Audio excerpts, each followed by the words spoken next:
Team એ બહુ મજબૂત team છે. બોલો જય આદિવાસી, જય આદિવાસી, જય જોહાર, જય જોહાર. ચૈતરભાઈ તું આગે बढ़ो, चैतरभाई तुम आगे बढ़ो. जेल के ताले टूटेंगे, जेल के ताले टूटेंगे. અહીંયા ગાડી આપણી વચ્ચે ઉપસ્થિત એવા ગુજરાત પ્રદેશ અધ્યક્ષ ઈસુદાનભાઈ ગઢવી સાહેબ શ્રી જેઓ આપણા આંગણે પધાર્યા છે, એમનું આપણે તાળીઓના ગણગણાટથી એમનું આપણે સ્વાગત કરી લઈએ. એવા જ આપણા પ્રદેશના મહામંત્રી શ્રી મનોજભાઈ સોરઠિયાજી પણ આપણી વચ્ચે પધાર્યા છે, એમનો પણ આપણે તાળીઓના ગણગણાટથી સ્વાગત કરી લઈએ. અને આપણા નર્મદા જિલ્લાની જે અહીંયા બે બે શેરણીઓ બેઠેલી છે, જેમના થકી આજે ચૈતરભાઈ એટલા મજબૂતાઈથી આખા ગુજરાતમાં અવાજ ઉઠાવે છે,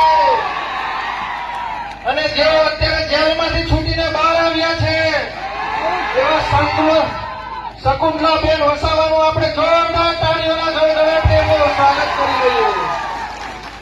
અને જ્યારે જ્યારે આ ભારતીય જનતા પાર્ટીની આ સરકાર, આ શકુંતલાબેન હોય, આ ચૈતરભાઈ હોય, એમની પર ખોટા ખોટા કેસો કરી એમને જેલમાં મૂકતા હોય, અને ત્યારે આખો મોરચો સંભાળતા હોય એવા આપણા વર્ષાબેન વસાવાનું આપણે તાળીઓના ગણગણાટથી સ્વાગત કરી દઈએ મિત્રો.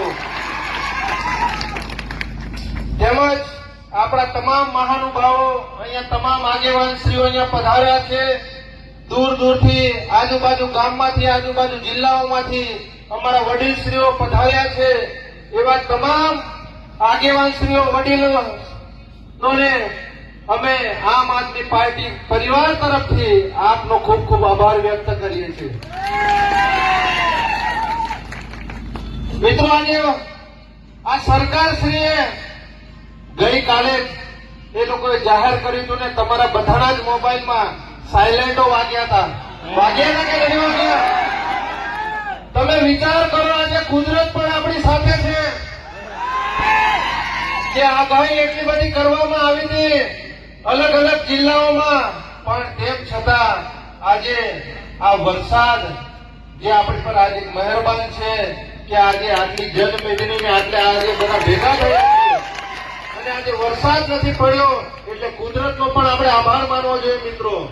કેમ કે ચૈતરભાઈ વસાવા અને એમની આ પૂરી ટીમ એ દરેક સમાજના મુદ્દાઓ આ સરકાર સામે ઉઠાવે છે, આ સરકાર સામે મજબૂતાઈથી લડે છે.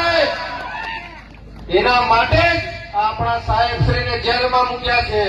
આપણા સાહેબશ્રી છેલ્લા 3 વાર જેલમાં ગયા, એમના ધર્મપત્ની 2 વાર જેલમાં ગયા, પણ તેમ છતાં મિત્રો આજે આ ચૈતરભાઈ અને એમના પરિવારનો આપણે ખૂબ ખૂબ આભાર માનવો જોઈએ કે આજે ઉમરગામથી અંબાજી હોય કે સમગ્ર ગુજરાતમાં આજે ચૈતરભાઈ ભલે જેલમાં છે, પણ એમણે ઘરે ઘરે ચૈતરભાઈ પેદા કરી દીધા છે.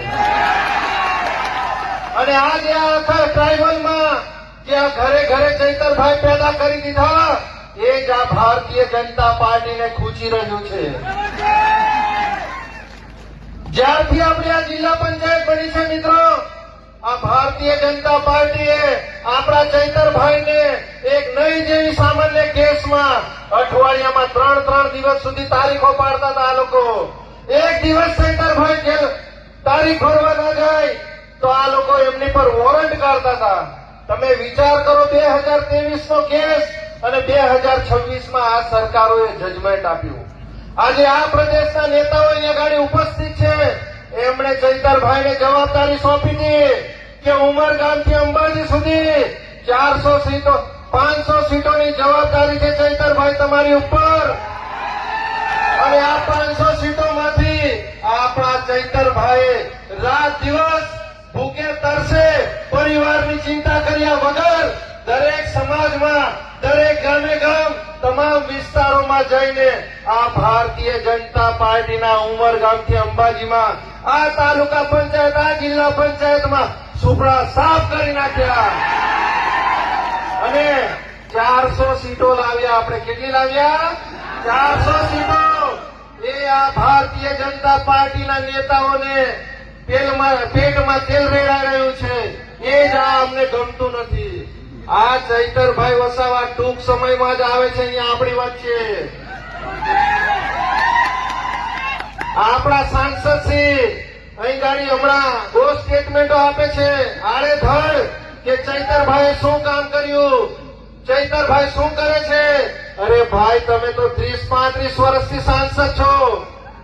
હમણાં આપણા જ આગેવાનોએ કીધું એમ કે જે સાંસદ આજે 30-35 વર્ષથી પોતાના ગામનો રસ્તો ના બનાવી શકતો હોય એ શું આપણા લોકોનું ભલું કરવાનો છે.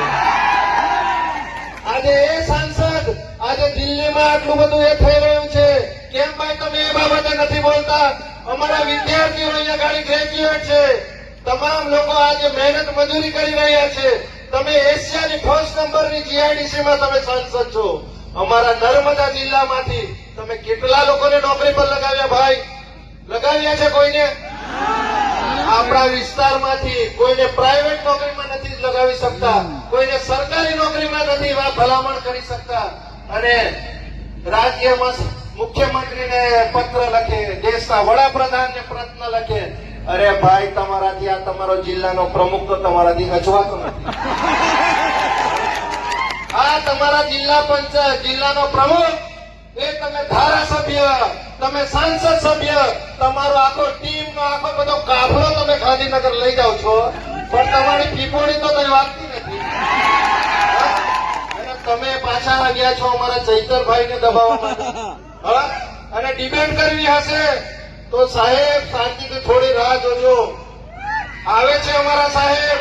તમે કહેશો તે સ્થળ, તમે કહેશો તે સમય, તમે કહેશો તે જગ્યા, અમે આવનારા દિવસોમાં તમારી સાથે ડિબેટ કરવા માટે પણ તૈયાર છે. કહેવત છે ને, લાગશે વાર પણ આવશે. શાંતિ રાખજો. વધુ ન કહેતા આપણે આપણા આગેવાન શ્રીઓને અને આપણા ધારાસભ્ય શ્રી ચૈતરભાઈ વસાવાના જે ધર્મપત્ની આવ્યા છે એમને પણ આપણે સાંભળવાના છે. તો અમારી વાણીને અહીંયા ગાડી વિરામ આપીએ છીએ. જય હિન્દ, જય ભારત. એકવાર આ બધા જ મહાનુભાવો હમણાં બોલવા આવવાના છે એટલે જરા એક જોરદાર નારો લગાવી દઈએ આપણે. બોલો જય આદિવાસી.